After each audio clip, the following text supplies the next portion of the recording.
La queue spectre du manoir de Harrowby. John Kendrick Bangs.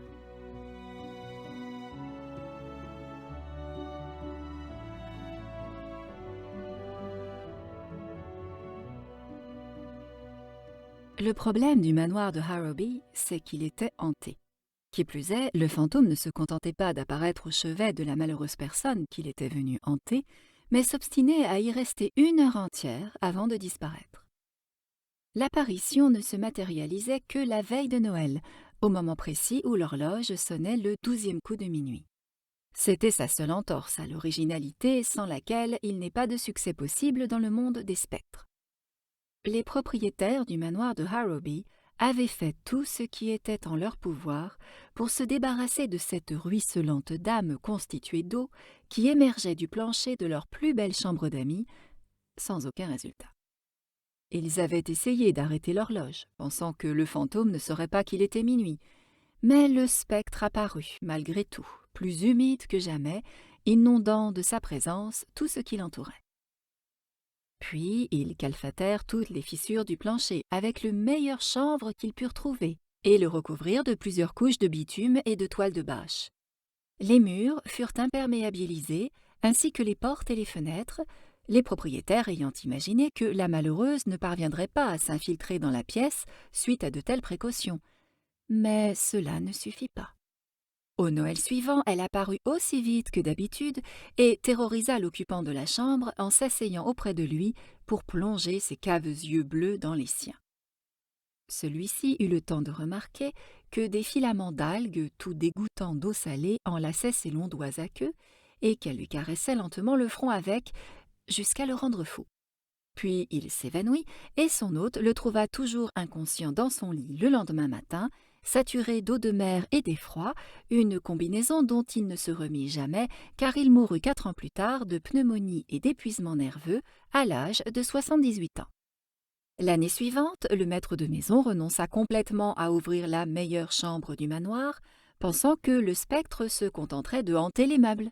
Mais cette tentative de résistance se révéla aussi inefficace que les précédentes. Le fantôme apparut comme d'habitude dans la chambre. Du moins on le supposa d'après l'humidité des rideaux quand on y entra le lendemain matin et la tache d'humidité qui apparut au plafond du salon juste en dessous. Ne trouvant personne, la dame voulut immédiatement connaître le pourquoi de cette absence et choisit d'aller hanter le maître de séance. Elle le trouva dans son bureau, occupé à siroter un whisky sec.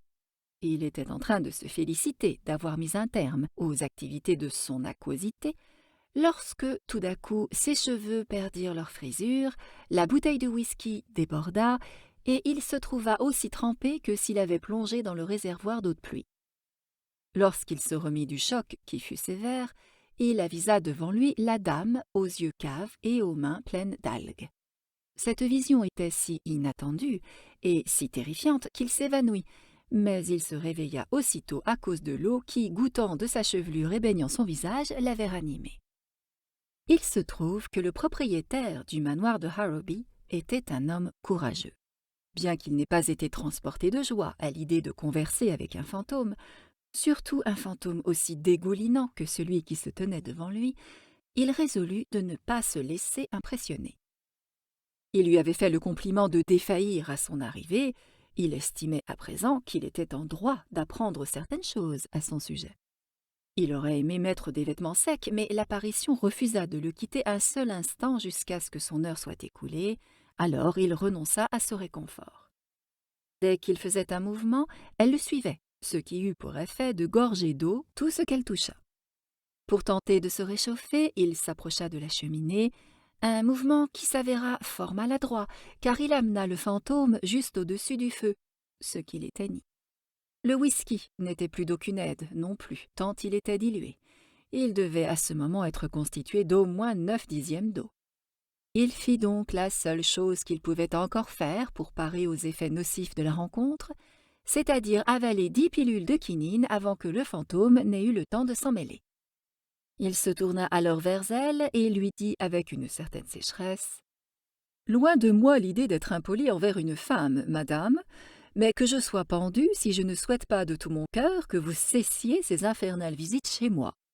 Allez vous asseoir au-dessus du lac si vous aimez ça, noyez le réservoir si ça vous chante, mais je vous en conjure, cessez de vous introduire dans la demeure d'un gentleman pour le détremper, lui et ses possessions, ainsi que vous le faites. C'est terriblement désagréable.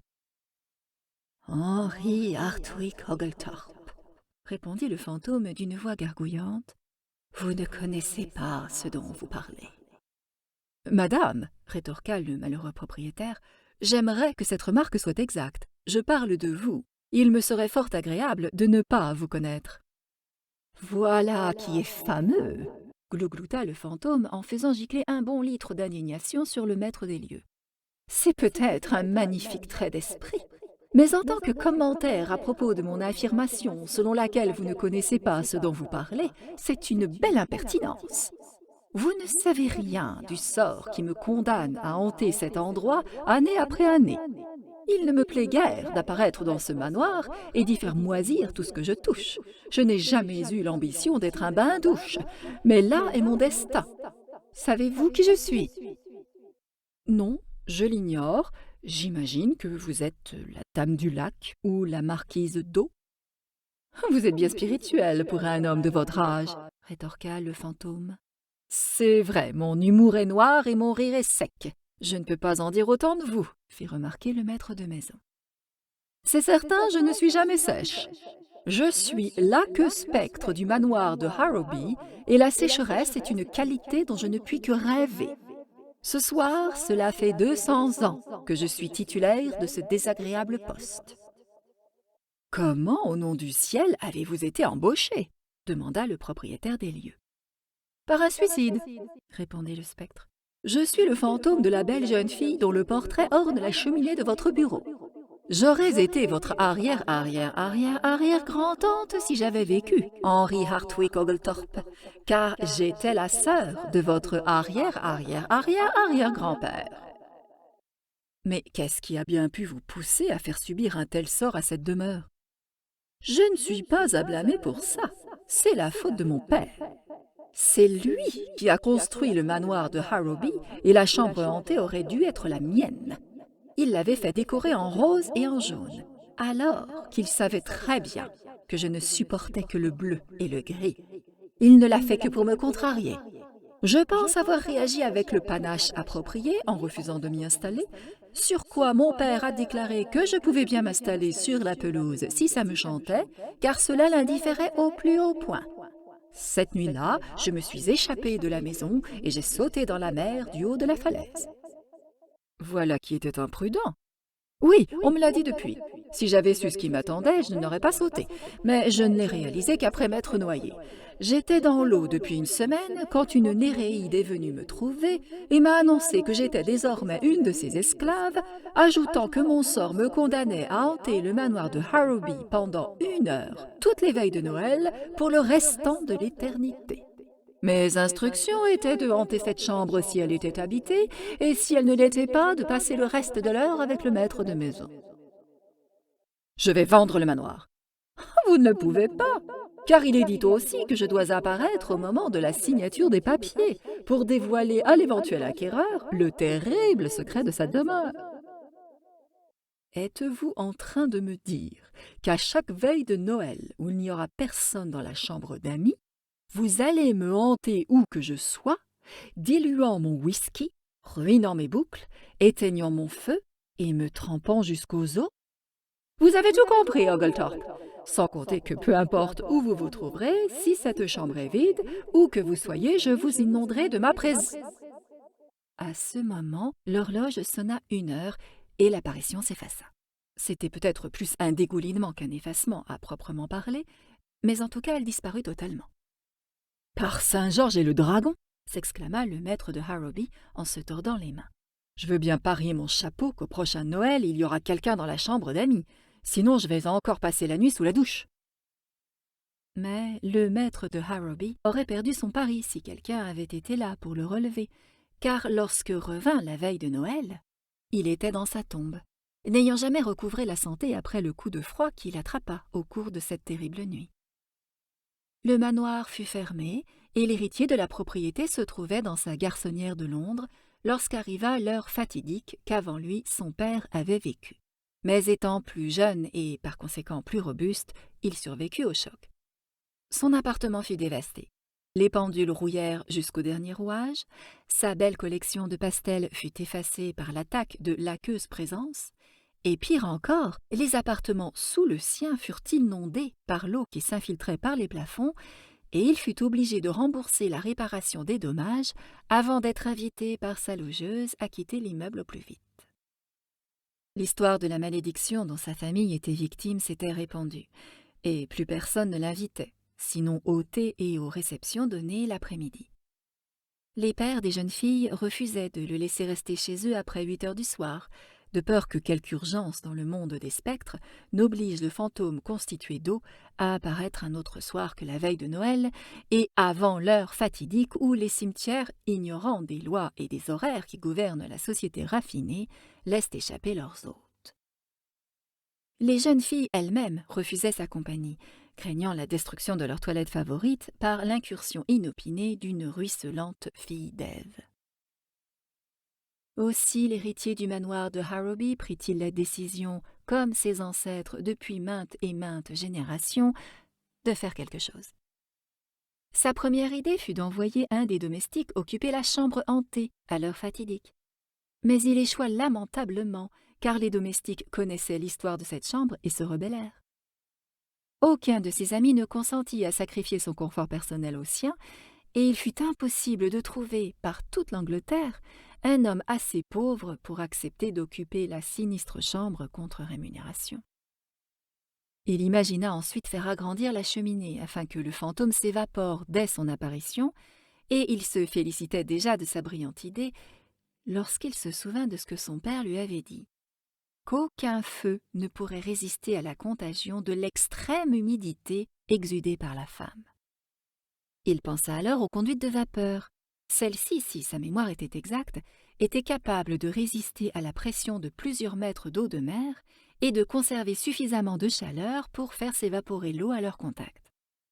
La chambre hantée fut donc équipée d'un système de chauffage par conduite de vapeur capable d'atteindre une température extrême, et lui-même s'astreignit à fréquenter le sauna pendant 6 mois afin de pouvoir supporter la formidable chaleur ambiante lorsque la veille de Noël arriverait. Ce plan n'eut qu'un succès mitigé. Le spectre dégoulinant apparut à l'heure habituelle et trouva l'héritier du manoir prêt à lui tenir tête, mais malgré la chaleur de la pièce, elle ne raccourcit sa visite que de 5 minutes environ sur la totalité de l'heure, et les 55 minutes restantes suffirent à ébranler sévèrement les nerfs du jeune homme, tandis que les murs de la chambre se voilaient et se fissuraient à tel point que leur réfection coûta une fortune. Pire, au moment où la dernière goutte de la visiteuse s'évaporait sur le sol, elle murmura à son conquérant putatif que cette tentative ne lui servirait de rien, car là d'où elle venait, il y avait encore une immense réserve d'eau, et que l'année suivante, elle reviendrait revigorée et plus suintante que jamais. C'est à ce moment précis que l'imagination de l'ingénieux jeune homme, passant comme l'imagination peut le faire d'un extrême à un autre, lui suggéra le moyen de vaincre définitivement l'aqueux spectre et lui fit entrevoir le retour de la joie au foyer des Oglethorpe. Il se procura une chaude combinaison de fourrure. Il la revêtit, côté poil contre la peau, puis il enfila une combinaison de caoutchouc aussi collante qu'une gaine de femme. Il y superposa une nouvelle couche de sous-vêtements, de laine cela, puis une autre combinaison de caoutchouc. Sur sa tête, il plaça un casque de plongée léger et confortable, et ainsi vêtu, il attendit l'arrivée de sa persécutrice à la veille de Noël.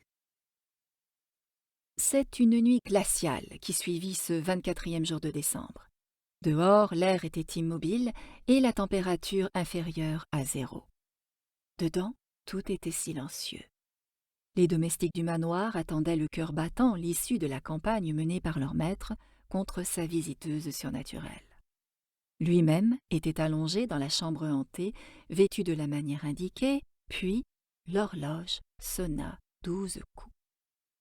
Il y eut un soudain claquement de porte, un courant d'air glacé parcourut les couloirs, la porte de la chambre hantée s'ouvrit violemment, une éclaboussure résonna, et le spectre apparut aux côtés de l'héritier de Harrowby, sur la tenue duquel dégoulinaient des filets d'eau, mais dont la personne était aussi sèche et à l'aise qu'il pouvait le souhaiter au cœur de ses divers vêtements. « Ah ah !» fit le jeune homme, « je suis heureux de vous voir. »« Si c'est le cas, vous êtes l'homme le plus original que j'ai jamais rencontré, » répliqua le fantôme. « Puis-je savoir où vous vous êtes procuré ce chapeau ?»« Certainement, madame, » répondit le maître de séant avec courtoisie. « C'est un petit observatoire portable que j'ai fait faire spécialement pour ce genre d'urgence. » « Mais dites-moi, est-il vrai que vous êtes condamné à me suivre pendant 1 heure entière, à vous tenir où je me tiens et à vous asseoir où je m'assieds? C'est bien là mon délectable destin. »« Nous allons faire un tour sur le lac, » dit le jeune homme en se levant.